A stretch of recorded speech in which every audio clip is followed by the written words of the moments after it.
पंजाब के एलओपी और कांग्रेस नेता प्रताप सिंह बाजवा कहते हैं, कल सीएम भगवंत मान असामान्य स्थिति में थे।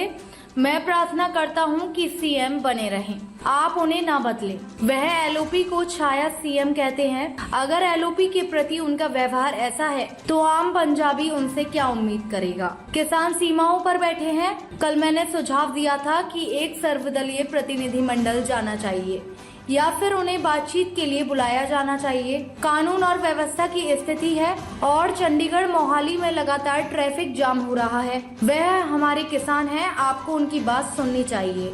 जो मुद्दे केंद्र से संबंधित है उन्हें उठाया जाना चाहिए और राज्य से संबंधित मुद्दों के लिए राज्य के कृषि मंत्री को बातचीत के लिए भेजा जाना चाहिए और किसानों को उनके घर भेजा जाना चाहिए। मुझे लगता है कि पंजाब के सीएम देश के सबसे बेकार सीएम हैं। ऐसे ही तीसरे दिन रहेगी। लंच से पहले चीफ मिनिस्टर किसी और पोजीशन में होता है, लंच के बाद इसके तौर तरीके बदल जाते हैं। तो कल अब नॉर्मल हाल में था ये चीफ मिनिस्टर जो है, नॉर्मल तो है ही नहीं। और ये देखिए अभी तक इसको ये संदेश नहीं आया। 92 एमएलए आए थे, पार्लियामेंट में 32 पर रह गए। और ये मेरा मानना है ऐसे ही ये चलते रहे। हम तो परमात्मा को अरदास करेंगे मुख्यमंत्री यही रहे, कहीं बदल ना दें आप वाले। ये रह गया तो ये 32 से अब 10-12 पर चले जाएंगे। और आप देखिए कि ऑपोजिशन को इनका तौर तरीका देखिए। लीडर ऑफ द ऑपोजिशन जो हमारा पार्लियामेंट्री सिस्टम है उसमें उसको शैडो चीफ मिनिस्टर कहते हैं। अगर इनका बिहेवियर एक लीडर ऑफ द ऑपोजिशन के साथ ऐसा है तो साधारण पंजाबियों को क्या इनसे उम्मीद होगी। किसान बैठे हुए हैं बॉर्डर्स पर। कल मैंने इनको ये सजेशन दिया था कि ऑल पार्टी डेलीगेशन जाए, या तो इनके पास चला जाए या इनको बुला लीजिए, इनकी बात सुन लीजिए। लॉ एंड ऑर्डर की सिचुएशन बनी हुई है चंडीगढ़ में, मोहाली में लोगों को जबरदस्त परेशानी, ट्रैफिक जैम्स लग रहे हैं।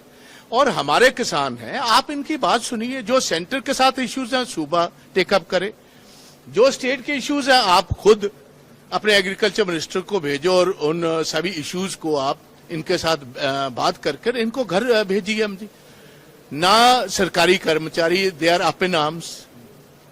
नौजवानों के पास काम कोई नहीं, वो देश छोड़कर जा रहे हैं, इनको फिक्र कुछ नहीं है।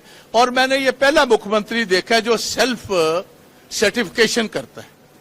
कह रहा है सबसे जो 2-3 पॉपुलर चीफ मिनिस्टर्स हैं हिंदुस्तान में उनकी खुद की शमूलियत इसने खुद ही कर दी। मेरा ख्याल सबसे नकम्मा चीफ मिनिस्टर अगर हिंदुस्तान में होगा तो पंजाब का चीफ मिनिस्टर। तो जो कल बिल आया है क्या उससे सेटिस्फाई है? आपने कल का बिल देखिए, आप हैरानी की बात। प्लॉट लीगल है, कॉलोनी इलीगल है। जैसे ये आप बिल्डिंग देखिए, बिल्डिंग लीगल हो, जमीन नीचे इलीगल हो।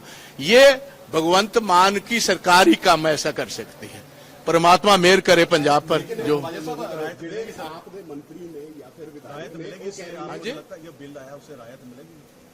राहत तो मिलेगी, राहत इनको भी कुछ मिल गई होगी। प्लॉट वालों को तो राहत मिलेगी, बाकी राहत इन्होंने ले ली होगी। इलीगल कॉलोनी वालों से जो तौर तरीका चल रहा है, मैंने कल भी ये बात कही, करोड़ों रुपए इन्होंने इकट्ठे किए हैं। रेरा के ये प्रोजेक्ट्स इन्होंने पिछले 3-4 महीने में मंजूरी दी है। करोड़ों रुपए रिश्वत के तौर पर इकट्ठे इस गवर्नमेंट ने किए और फ्लोर पर डिस्कशन करने को किसी बात को तैयार नहीं। अल्टीमेटली इनको ये बात अच्छी नहीं लगती। मैंने इनको क्वेश्चन किया कि एक सिख सूबे में, मेजॉरिटी सिख सूबे में अगर पावन गुरु ग्रंथ साहब की बेअदबी करने वाले लोगों को हम सलाखों के पीछे नहीं भेज सकते, आपने अभी तक मंजूरी, जो प्रोसिक्यूशन की मंजूरी, वो अभी तक इसने 2.5 साल में नहीं दी। उसके बाद लॉरेंस बिश्नोई का जो हाल हुआ, मैंने कहा स्पीकर साहब आप तो एक एएसआई को कह रहे हो। एक एसपी लेवल का आदमी जाता है सीआईए में और अपने फोन से 1 घंटे की इंटरव्यू उसकी करवाता है और कोई अभी तक आदमी उस पर एक्शन नहीं लिया जाता। और डिपार्टमेंट जेल्स का भी सीएम पंजाब के पास है और पुलिस का भी है। So it's a complete failure. Chief minister को तो खुद ही नहीं पता कि चल क्या रहा है जी। जिस ढंग ਦੇ ਨਾਲ ਆਪ ਦੇ ਲੀਡਰ ਐਲੀਗੇਸ਼ਨ ਲਾ ਰਹੇ ਨੇ, ਕੱਲ ਸੈਸ਼ਨ ਦੇ ਵਿੱਚ ਵੀ ਉਹਨਾਂ ਨੇ ਕਿਹਾ ਕਿ ਇਲੀਗਲ ਕਲੋਨੀਆਂ ਜਿਹੜੀਆਂ ਨੇ ਕਹਿੰਦੇ ਕਾਂਗਰਸੀ ਅਤੇ ਅਕਾਲੀਆਂ ਦੇ ਟਾਈਮ ਦੇ ਕੱਟੀਆਂ ਹੋਈਆਂ ਨੇ ਤੇ ਕਹਿੰਦੇ ਸਰਪ੍ਰਸਤੀ ਮੇਰੀ ਗੱਲ ਅਸੀਂ ਕੋਈ ਰੋਕਿਆ ਫਿਰ ਐਕਸ਼ਨ ਕਿਉਂ ਨਹੀਂ ਲਿਆ 2.5 ਸਾਲਾਂ 'ਚ? ਜਿਨ੍ਹਾਂ ਨੇ ਇਲੀਗਲ ਕਾਲੋਨੀਜ਼ ਕੱਟੀਆਂ ਨੇ ਐਕਸ਼ਨ ਕਿਉਂ ਨਹੀਂ ਲਿਆ? ਅਸੀਂ ਤਾਂ ਉਹਦੀ ਕੰਟਰੀ, ਤੁਹਾਨੂੰ ਯਾਦ ਹੋਏਗਾ, ਮੈਂ ਤਾਂ ਸੁਜੈਸਟ ਕੀਤਾ ਕਿ ਉਹਦੇ ਵਿੱਚ ਸੀਵਰੇਜ ਪੈਣਾ ਹੈ, ਉਹਦੇ ਵਿੱਚ ਬਿਜਲੀ ਦਾ ਪ੍ਰਬੰਧ ਹੋਣਾ ਹੈ, ਉਹਦੇ ਵਿੱਚ ਸੜਕਾਂ ਦਾ ਪ੍ਰਬੰਧ ਹੋਣਾ, ਉਹਦੇ 'ਚ ਇਨਫਰਾਸਟ੍ਰਕਚਰ ਦਾ ਹੋਣਾ। ਤੁਸੀਂ ਪੈਸੇ ਲਓ ਨਾ, ਉਹ ਪੈਸੇ ਲੈਣ ਦਾ ਨਾਂ ਨਹੀਂ ਲੈਂਦੇ ਤੇ ਦੱਸੋ ਇਲੀਗਲ ਕਾਲੋਨੀਆਂ ਕਿਸੇ ਹੋਰ ਦੀਆਂ ਨੇ ਕਿ ਇਹਨਾਂ ਦੀਆਂ ਨੇ?